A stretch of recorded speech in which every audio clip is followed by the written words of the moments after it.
네, 안녕하십니까. 부자빠 부동산 연구소의 이철웅 소장입니다. 자, 다다음 주면은 이제 새 정부가 출범을 하는데 인수위에서 특히나 이 부동산 관련 쪽은 아직도 내부 결정이 조금 안 됐는지 여러 좀 불협화음이라든지 최초 공약대로 이행되지 않는 그런 모습들이 보고 있는데 오늘은 이 주제를 가지고 다뤄보도록 하겠습니다. 인수위 내부에서도 엇갈리는 부동산 정책, 시장은 다시 관망세로. 처음 내용을 보면 현 정부의 각종 규제로 왜곡된 시장 상황이 개선될 것이라는 기대감이 높았던 부동산 시장에 다시 관망세가 짙어지고 있다. 대선 직후에 재건축 규제 완화, 부동산 세제 정비 등 윤석열 당선인의 주요 공약이 현실화할 것이라는 기대감에 극도로 위축됐던 아파트 거래가 되살아나는 분위기가 감돌았다. 하지만 대선이 끝나고 50일이 지나도록 새 정부의 정책 방향성이 오리무중인 상황이 이어지자 시장이 다시 활기를 잃어가는 모습이다. 부동산 전문가들은 대통령직 인수위원회가 단기 시장 변화를 지나치게 의식한 탓에 갈팡질팡하는 모습을 보이고 있다며 부동산 정책은 워낙 민감해 신중할 수밖에 없지만 국민들의 높은 기대 수준에 미치지 못하면 더 크게 실망할 수 있다고 말했다. 자, 지금 보시면 윤석열 당선인이 대선 기간 동안에 부동산 정책에 관련해서 여러 가지 공약을 좀 발표를 했지 않습니까?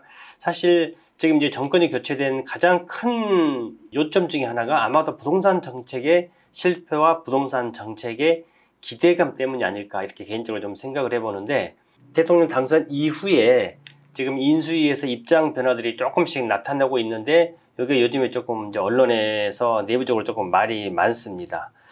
자, 지금 2000년도 그래프가 하나 있는데요. 2000년, 그러니까 2021년 작년과 올해의 서울 아파트 월별 거래량을 보니까 확연히 차이가 납니다. 자, 작년 2021년 1월 5,770건이었던 게 2022년 올해 1월 같은 경우에는 1,087건. 그러면 거의 6,000건과 1,100건 정도이기 때문에 얼마나 거래량이 많이 줄었는지 감이 가시죠. 그 다음에 4월달 집계된 걸로는 작년 2021년 4월이 3,655건.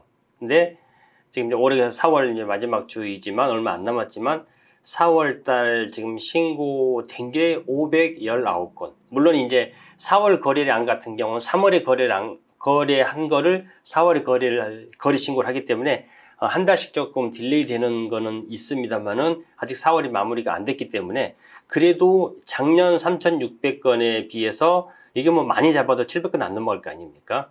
이만큼 거래가 많이 좀 줄었다 이렇게 좀 보시면 될 수 있을 것 같은데 매수자가 다 기대감을 가지고 좀 지켜보는 것 같아요.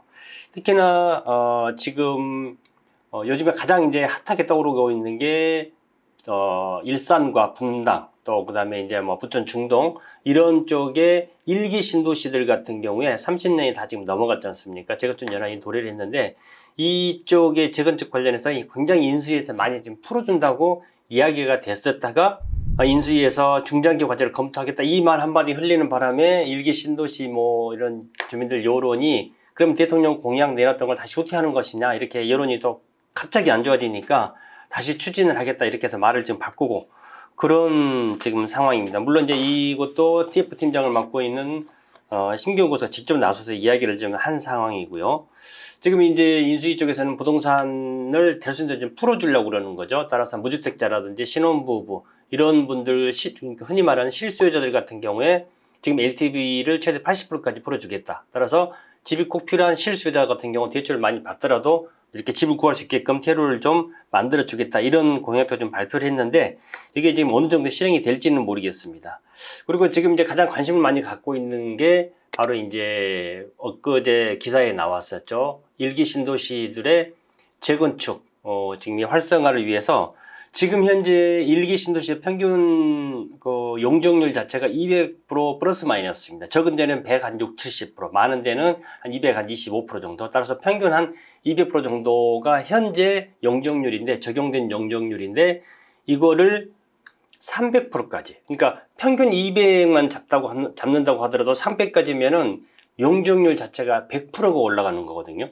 그러면은 재건축이나 물론 재개발도 이제 용적률 싸움입니다만 특히나 재건축 같은 경우에 용적률 100%를 올려준다 그러면은 정말 사업에 있어서는 대박 사건이거든요. 이게 이제 실제 실행에 옮겨질지 어쩔지는 모르겠지만 현재 대통령 이인수 위원회에서 추진하고 있는 거는 일기 신도시 평균 지역 같은 경우는 용적률을 300%까지, 그 다음에 역세권 아파트 같은 경우에는 종상향 조치를 거쳐서라도 용적률을 최대 500%까지 올려준다고 지금 이렇게 지금 얘기가 나오고 있습니다.